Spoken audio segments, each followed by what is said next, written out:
outstanding work when I see it. It is not easy to be last place in the NFC East, but our Giants have done it. And I think that needs to be recognized. It's a hard thing to do, but they're alone in last place. You're right. If you're going to lose, just lose hard. Molly, may I ask you a question? Why are you clapping over that ridiculous comment? I mean, you know, the fact of the matter is, how hard is it to be last? All you have to do is you could do nothing in the last. NFC East. I mean, if anything, we should be insulted that the Giants actually put forth the effort to be last. It doesn't take anything to be last. Nothing. You know what? Do you know what 2020 I didn't look at it that way. 2020. I didn't look at it that way. It took effort. Everything's sad about 2020 in my life. I tell you this. Let's move on because I want to save all this time for the Cowboys. Let's do that. Okay, only if you're going to be Southern Steve. Otherwise, I really don't want to hear from you. Well, you know, I reckon you're right. I reckon you might have a point there. I'll think about it. I'll think about it. All right, Stephen A., talk to me. Does the NFC East winner even deserve to host a playoff game based on these pathetic records? Well, hell no. But in fairness to the pathetic, sorry, moribund Cowboys because of the most awful defense in the National Football League. By the way, just as an aside, third last in yards allowed, second to last in rushing yards allowed, absolutely last in points allowed. I just had to get that out for Marcus Spears. I mean, I just had to do that for the brother. I mean, the Dallas Cowboys are so horrendous. Go ahead with your comment. Everybody already know all that. I understand all of that. I understand all that, but forgive me, man. I just got a bit distracted when I saw some of the numbers, just reminding myself of it. Having said all of that, I want to be very clear about my position. I remember back in 2010, remember the famous Beastquake when Marshawn Lynch damn near ran over the New Orleans Saints' entire defensive team en route to a 67-yard touchdown run, that a game they ultimately won. The Seattle Seahawks were 7-9. Not only did they win their division with a 7-9 record, because of it, they had home field advantage. And the New Orleans Saints, who were a Super Bowl contender, 11-5 at the time, ended up losing on the road, having to play against that 12th man in Seattle. They lost 41-36. What's problematic for me about teams with losing records, I think the best records should have home field advantage. I don't like the fact that if you have a losing record, you should make the playoffs. In my world, I don't think anybody with a losing record should be a postseason team. That's just me personally. But in the event that you feel the necessity to give them a playoff berth, damn sure don't let them have home field advantage. How do you deserve home field advantage because your division is pathetic? As a result, it allowed you to win even though you had a losing record and still get to host a home playoff game. I think that is a rule that is utterly ridiculous that the NFL should eradicate quick, fast, and in a hurry. There's no excuse to have that rule. Get rid of it now, here, period. They shouldn't have home field advantage. I would prefer that they don't even make the playoffs. But if you got to make the playoffs, but you have a losing record, at the very least had a decency not to make it so you get home field advantage too. That's just an insult to competitive play as far as I'm concerned. It disregards regular season efforts by a plethora of folks in the NFL that actually had the decency to have a winning record and resemble somebody that's worthy of a postseason berth. That's how I would go with it. Make sure they, at very least, they don't have home field advantage.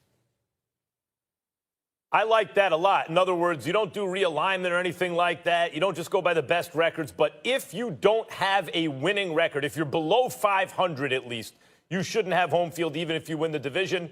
I agree. This NFC East is pathetic. Last season, I remember, by late November, early December, they maybe had 10 or 12 wins outside the division. As a division, they had 10 or 12 wins outside the division. And this year, they're on pace to do worse than that. What do they got, 2 wins outside the division now? They're on pace for 8 wins? The entire division? This is ridiculous. When you think about Peterson playing for the tie, or at least winding up with the tie, you're like, okay, a tie in football, great. Actually, that might be the difference winning the division. If they wind up with 6 wins and a tie, they could win this division. That's how bad it is. To me, the question is why.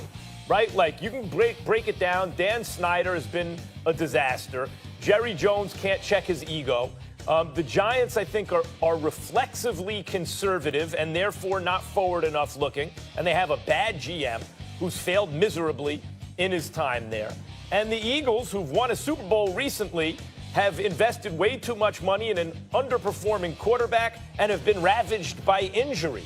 And like a lot of Super Bowl teams, they've seen assistants leave. It's hard to keep that group of coaches together, and I think that has something to do with it too. But it is just like a perfect storm of misery in the NFC East. It's as though, like the rule in soccer, they should be demoted to another league right now because they're offering the NFL very little.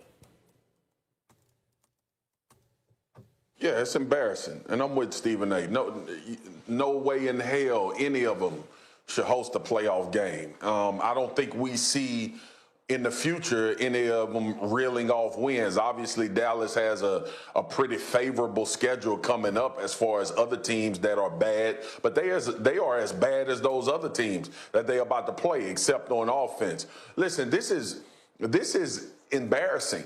Not only to a guy that played in this division for a long time, it's not even built right. And the focus shifting to the Cowboys. All this conversation, and every year I come on here and me and Stephen A. talk about the Cowboys and I try to defend them. And you know one thing I realized? I haven't picked them to win a damn thing since I started at this job. Because honestly, there is no belief that they are going to put together the correct team and make the right decisions in order to be a legit Super Bowl contender. I've looked and I've scoured at how this team could be this bad. And the bottom line is, guys, they don't have the players, man. When we talk about this defense and we look at the roster on this defense, they got a few guys in spots that are making plays. I think Diggs is going to emerge as one of the best corners in football eventually. DeMarcus Lawrence is not playing up to his contract, but I think he can get it right. Aldon Smith been on the streets for 4 years, and he's the best defensive player that Dallas has. So they sold everything to score 38 points, and they sold everything to give up 40. That's where they are. You look at Philly, and I'm with Max. Y'all, look, I believe Carson Wentz has enough talent to be considered the elite guy. But that's talent. He hasn't played that way. He had one season where he played in the conversation of being that guy, and we attribute that to all of the conversation going forward with Carson Wentz. Carson Wentz played a good game and kind of revived himself. That still wasn't elite $100 million quarterback play. And then, obviously, we know what's going on in Washington with Ron Rivera. We still trying to figure out if Haskins is going to be a quarterback. And the Giants terrible. And everybody knows that. So when you look at this division, you should not make any other team. Let's for example, NFC South, right? We look at if Tampa wins that division and New Orleans gets second, do you know the Saints might have to go to Dallas or Philly to play a game, and they could be a team that wins 12, 13 games? That's not far-fetched for the Saints to win 11 at minimum. And we're talking about them having to travel. I'm with Stephen A. The NFC East shouldn't even be allowed